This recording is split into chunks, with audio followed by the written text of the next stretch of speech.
And as Christians, we got to know that God blesses people through people. So when I can't pay my light bill and I pray and ask God, and God send somebody to me to give me some money to pay my light bill, and I said, well, that's okay. It's so hard for me to accept charity. Well, why don't you ask God for help to start with?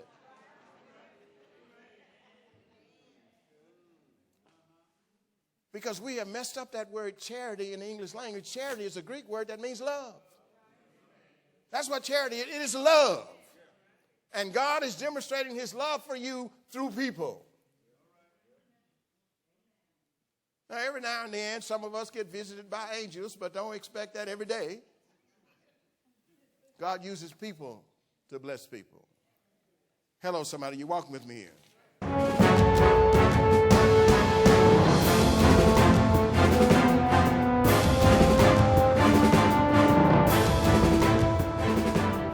All of that was designed to help them touch God, because they knew that they could not worship until they touched God.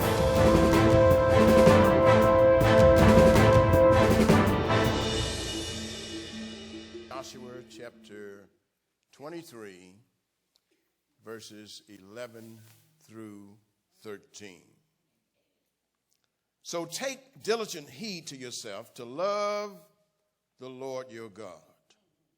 If you ever go back and cling to the rest of these nations, these which remain among you, and intermarry with them, so that you associate with them and they with you, know with certainty that the Lord your God will not continue to drive these nations out from before you, but they will be a snare and a trap to you, and a whip on your sides, and thorns in your eyes, until you perish from off this good land which the Lord your God has given you. This is the word of God. It is for the people of God, and we all give thanks unto God. I'm going to preach to you on the subject, weak faith produces weak action. Weak faith produces weak action. Thank you, ushers.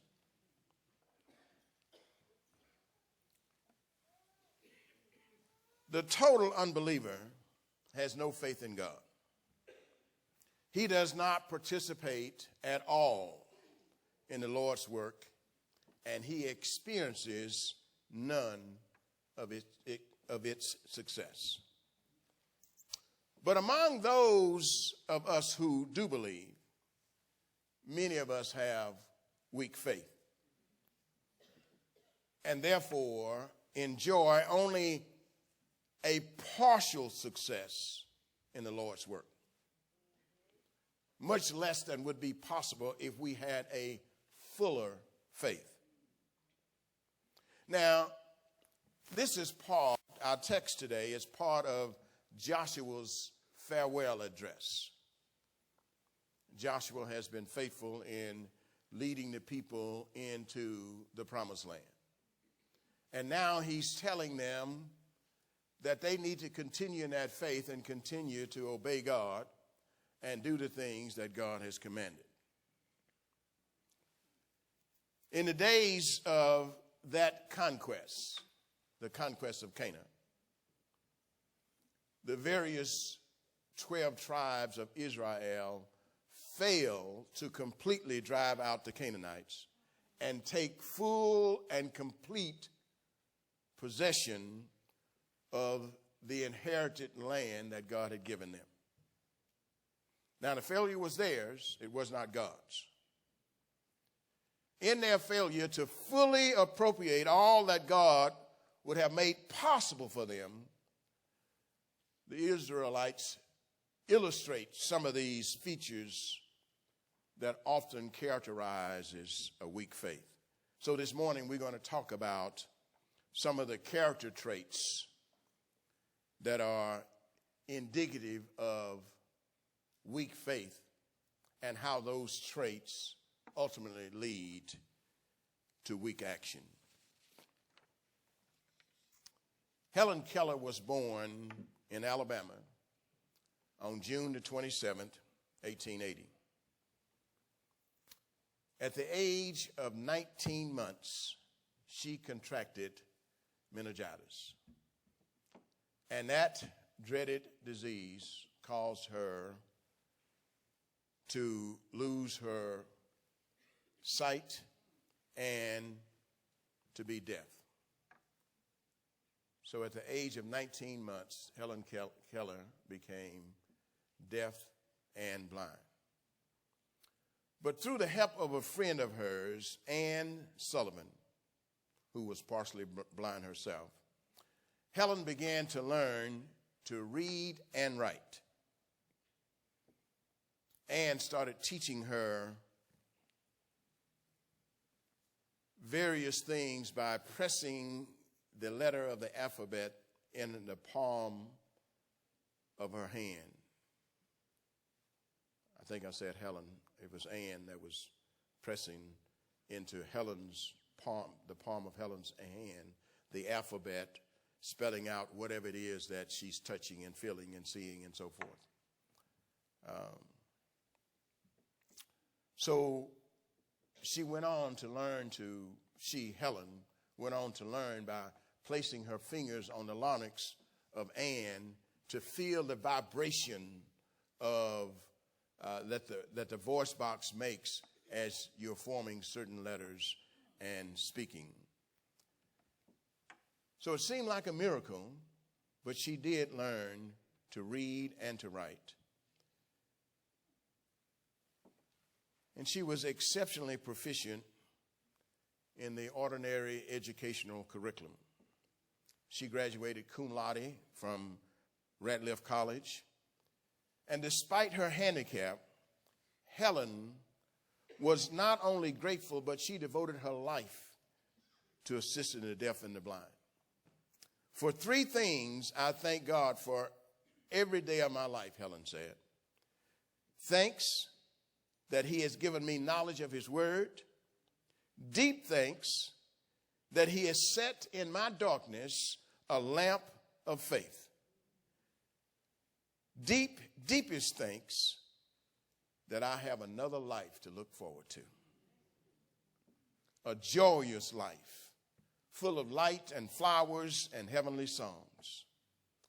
You know, each of us has a special circumstance in our lives, a special handicap given to us to help draw us closer to God. So my question to you today, are you thankful for your circumstances in life?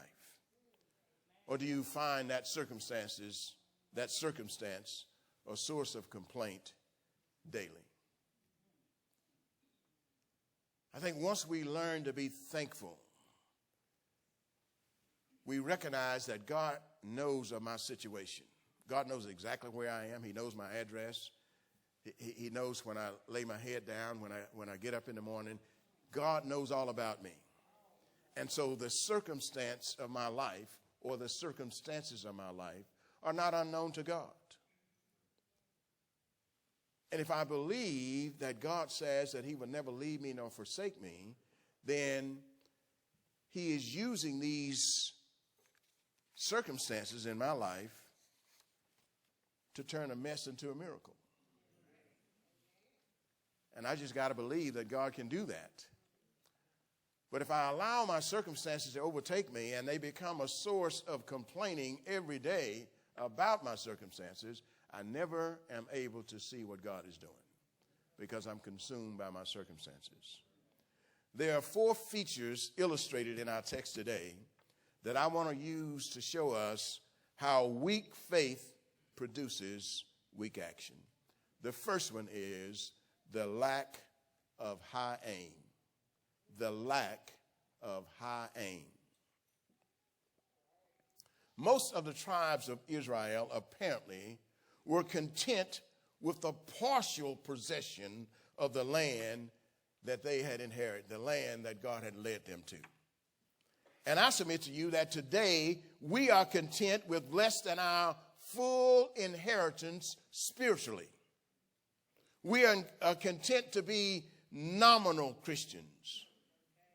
And for you young people, that word nominal means to exist in name only. I wear a big cross to say that I'm a Christian. I have all these bumper stickers on my car to say I'm a Christian, but it's in name only. I'm not doing anything to appropriate the fullness of what God has called me to be or who God has called me to be. Hello, somebody, you walking with me here? So what are our goals for our knowledge, for our character, for good works, and for victory over sin? Are you laboring to have a deeper knowledge of the Scriptures? Are you striving for complete conformity to the mind of Christ? Are you working toward full spiritual maturity, the measure of the stature of the fullness of Christ? Are we aiming at perfect obedience to God's will? Are we planning to rescue many souls with the gospel? What goals do we have? What plans do we have to actualize all of the knowledge, all of the character, all of the good works, all of the victory over sin that God has already provided for us?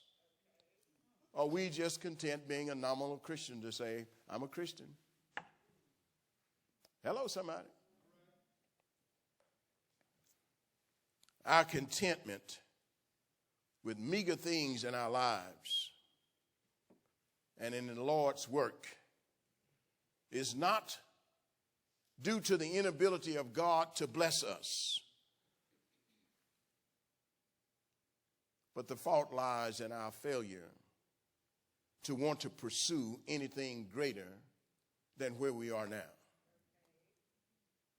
You know, life can sort of suck you in like that.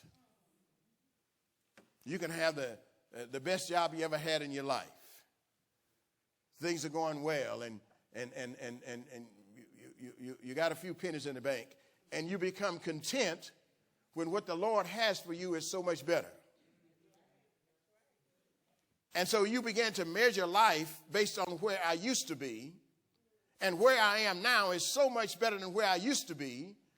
I tend to get content, and I'm not asking God, what did he expect me to be? Where does he want me to be? And to strive every moment of my life to be the person that God wants me to be and not content with the person that I am. Are you walking with me? We are menaced by mediocrity in life. My second point is overestimation of the difficulties that faces God's people. We tend to overestimate the difficulties that faces God's people. We make our problems in life so big. The tribes of Israel apparently were afraid of the enemy's chariots of iron, despite the fact that God says he was going to fight their battle. And he would be there to help them overtake whatever obstacle that came in front of them. And not only did he say that, but as they look at the trail behind them, all of the spiritual markers behind them, he had already proven that. God was performing miracle after miracle after miracle as he brought them to the promised land. Hello, somebody. You walking with me here? Yet they became afraid of the enemy. Now, we don't want to go all the way back to the first time, 40 years earlier, when Moses tried to bring him in. Hello, somebody. They came back with these reports of giants in the land. Didn't remind themselves that, but God says, I'm giving you this land. When God says he's given you something, you need to know that he has already prepared everything necessary for him to give it to you. I can't look at the enemy, because if God says he has given it to me, then the enemy should not even exist in my mind. There may be a physical enemy out there, but spiritually I can't see him, because God has promised me that he's going to give this to me. Are you walking with me here? There is no question but that we will face hardships in our lives. And we will certainly face hardships in doing the work of God. Hello, somebody. You walking with me? Every now and then, the ushers have a hardship because they try to hand a program to a person that's got a nasty disposition. You may not look at that as a hardship, but it is. How am I going to handle that? How am I going to deal with that? Whenever you do the work of the Lord, you are going to face hardships. But I need to understand that God is greater than my difficulties. God is greater than any circumstance that can come in my life. People leave the church today because they make their difficulties bigger than God. They have weak faith, and that produces weak action. You see, when I'm just a nominal Christian, it never dawns on me that whatever this situation is in my life, God is bigger than it. And God can remove this situation from me. But just as he told Paul, when Paul had this thorn in his side, a lot of people there's a lot of commentaries written about what thorn that Paul had in his side. Next year I'm going to preach a sermon on that, and I'm going to let you know what that thorn is. See if I can keep your interest piqued for the next 3 or 4 months. But God said to Paul, my grace is sufficient. And we can never overlook the fact of why God allows circumstances in my life to start with. The book of Romans is an extremely powerful book. And the 8th chapter of the book of Romans, God says that everything works together for good for those who love the Lord and those that are called according to his purpose. So then if things are not working for good in my life, I got to check the love that I have for God, because that's the condition. Everything works for good, not for everybody, but for those who love the Lord and those that are called according to his purpose. Are you walking with me?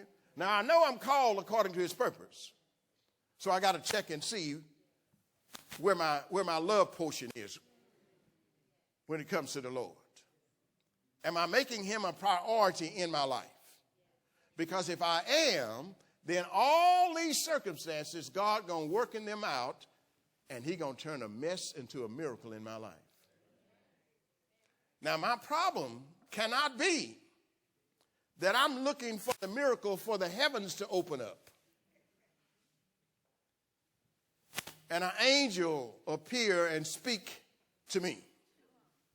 A lot of times we overlook miracles because we think that in order for it to be supernatural, it has to be spectacular. And a whole lot of supernatural things happen in our lives all the time, every day. And God allowed this situation in my life to build my character, because God knows where he wants me to be, and I'm not quite there yet. Hello, somebody. And he's working on me. You know, we sing that song, God is not through with me yet, but we act like he is. Hello, somebody. Visit us at Cornerstone Baptist Church, 484 FM 3219, Walker Heights, Texas, 76548. Sunday school begins at 9:30 a.m. and our worship service at 11 a.m. Bible study is every Wednesday evening at 6:30 p.m. To purchase CDs, DVDs, or to learn more about us, our ministries, or events, visit us at cornerstonekilleen.org or like us on Facebook. Hope to see you soon.